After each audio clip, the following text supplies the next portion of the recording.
Hello friends, welcome to the channel. Today we will talk of how we can get audio file thumbnail on file speed using our Sketchware app. So if I pick an audio file, it will get me the thumbnail and the name of the file. So any audio file you pick, it will get the thumbnail as long as the thumbnail exists. So we're going to do this in Sketchware.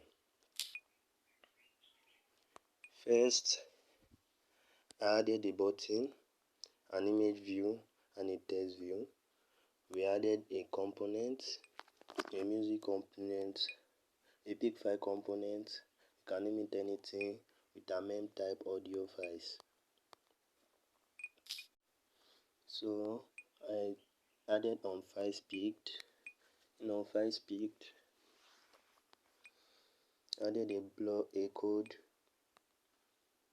Added the variable path. This will store the path to our music file. So this is the code. This is the code to set the image. This is the code to set the image from the pic file. So if there is no image, it will use this image. If the music file doesn't have an image, it will use this image, and this to get the name of the file.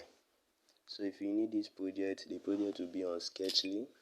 You can join us in our WhatsApp channel, WhatsApp group. So whenever we post an update, you will be notified. So you can join us in our Sketchly WhatsApp group. Thank you. Please subscribe.